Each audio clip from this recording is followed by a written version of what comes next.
Hello, everyone, and welcome to your English class. My name is Professor Ivan Cáceres, as you can see here, and this class is going to be related to simple past tense, though I believe most of you know what the simple past tense is. We will review it again, this time differently. So for starters, I wanted to ask you, what did you do yesterday? What did you do this morning? These are regular questions that anyone can ask you in a daily basis. What did you do yesterday? Hey, how's it going? What did you do yesterday? Did you go to the party? Did you have fun? What did you do this morning? Are you tired? And these are possible answers. For example, what did you do yesterday? Oh man, I worked all day. I had a long day. Or, oh, I went to the dentist. I had an appointment. So these questions that you normally see in daily conversations are actually part of what we call past tense or simple past tense. How do we use it? Well, we use past simple when we want to make reference to an action that occurred in the past. Okay, something happened, and then we want to talk about it. For negative statements and questions, or for positive short answers, we have to use the auxiliary verb did, which represents the past form of do.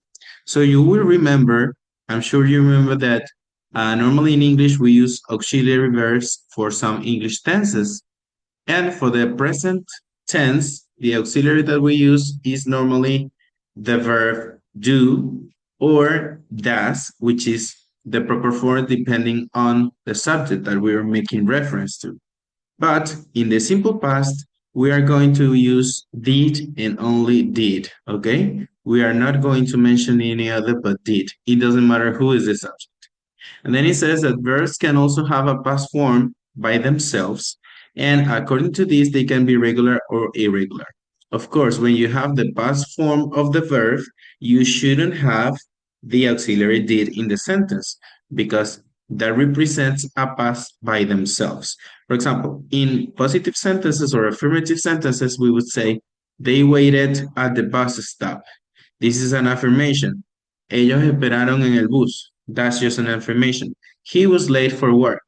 Él llegó tarde o él iba tarde al trabajo. Okay? So that's just a way to make an affirmative sentence, and we are not using the did auxiliary. Okay? So check the following examples. For example, says, she was a doctor. Ella era una doctora. The keys were in the drawer. Las llaves estaban en el gavetero.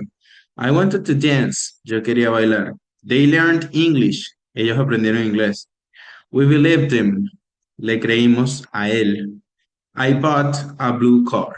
So as you can see, none of these sentences has the did auxiliary per se because none of them is actually a negative sentence. So let's suppose that you want to make the first sentence in negative. Let's say she was not a doctor. Well, you could use the negative form, but in this case, as we are using verb to be, you have to say she was not a doctor, okay? Or she wasn't a doctor. Well, what about if I want to turn this one into negative? I wanted to dance. Well, in this case, we use the auxiliary verb. I didn't want to dance. I didn't want to dance. Why? Because I'm using the didn't or the negative, the auxiliary to create the negative statement, and the verb stays without any conjugation. So you don't say, I didn't want it. You say, I didn't want, okay? It is really, really important that you do not forget that. Now let's go with the next one, and we will see some extra information, okay? Good. So it's really important that you have or that you take notes of some of these tips, okay? For example, it says here we have some tips. For example, irregular verbs don't follow any specific rules, okay? But regular verbs are always made by using the ending ed, okay? Most of verbs in English are regular and it is not really difficult. So it says in English, we can have regular verbs and irregular verbs. This comes when we talk about past, okay? Either if it is simple past or if it is past perfect tense. So to form the past simple of regular verbs, we add the ending ed to the verb, okay? Like we saw in the previous example when we were checking things like wanted, learned, believed, okay? These three are regular verbs. So we just add ed. The form is the same for all persons. I, you, he, she, it, we, and they. For example, want becomes wanted. Learn becomes learned. Stay becomes stayed. Walk becomes walked. Show becomes showed. And it says that we use the spelling rule that we have here. For example, if the base form is watch or play, the past is watched or played, adding ed, which is what I already told you. But when the verb already has an e at the end, for example, the verb leave, we just add the d, okay, lived. And if the verb has, for example, one syllable verb, it has one vowel, one consonant, you have to double the consonant.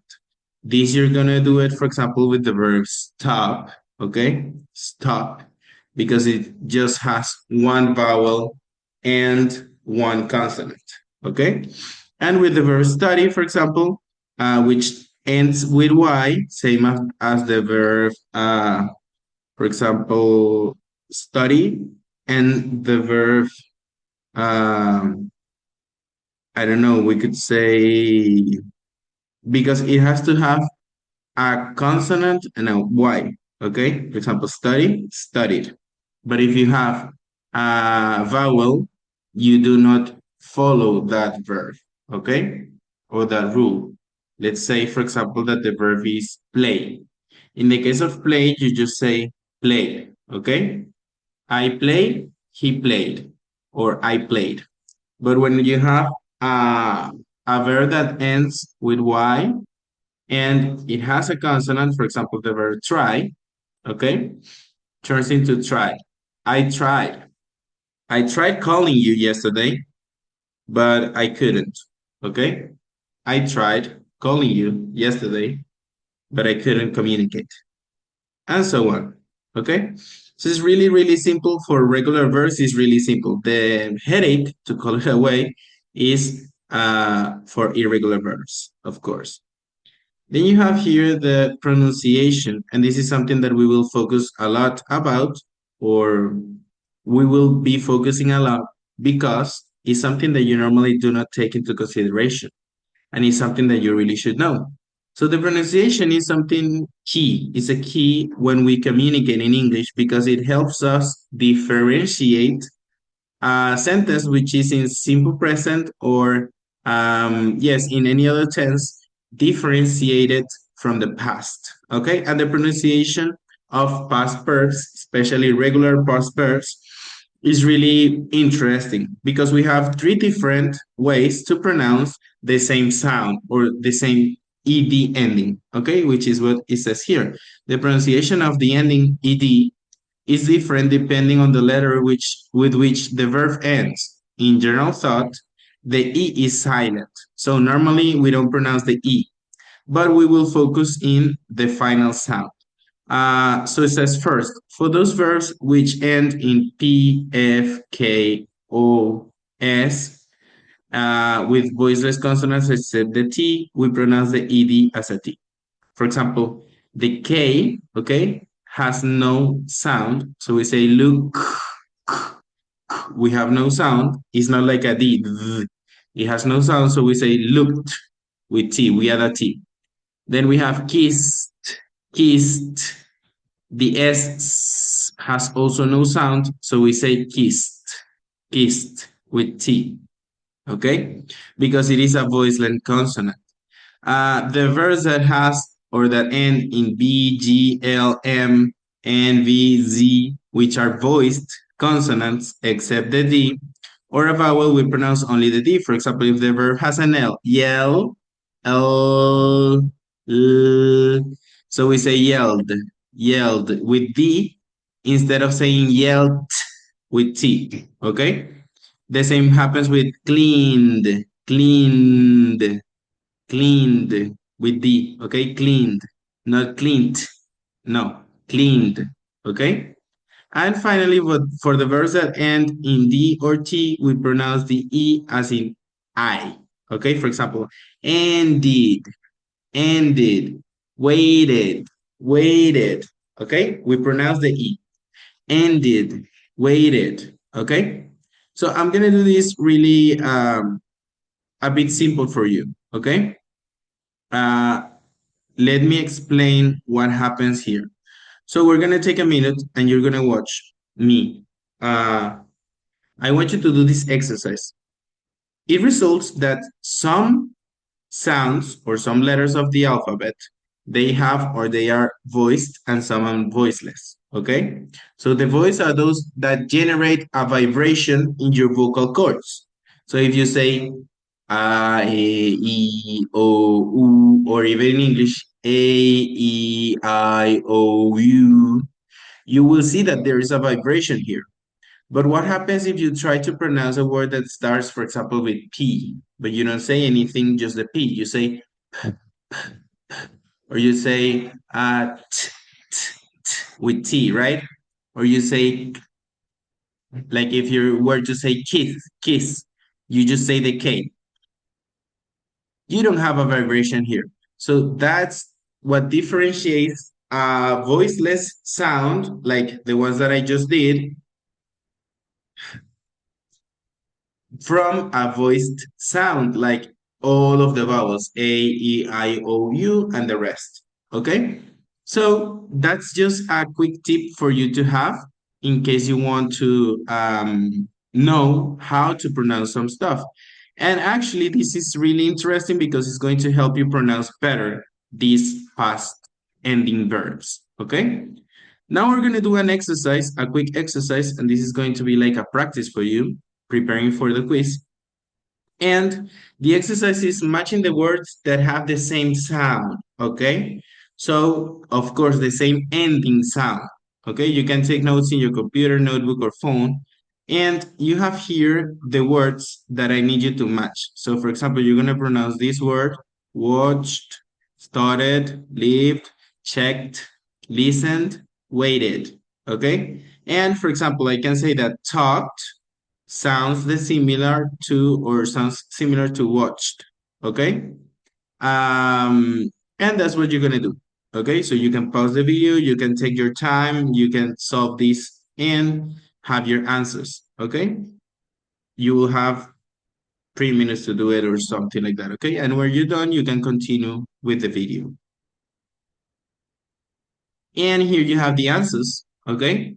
So for example, talked sounds similar to checked in the end, okay? Talked, checked. Both of them sound with a T, T, talked, checked. Okay, then the second one, cold, cold, d, is a D. Same as listened, listened. Then you have cold, again, cold, I called, with lived, lived, lived, lived is a D. And then you have needed is ID. Needed, started. And you have also needed and waited. Okay? So those are the sounds. Well, I hope that you've enjoyed this class, but also that you have learned. And please remember to check all of the rest of the instruments, links, and things that you have posted in the virtual classroom so that you can develop and practice your English even more. Okay? See you soon. Have a nice one. Bye bye.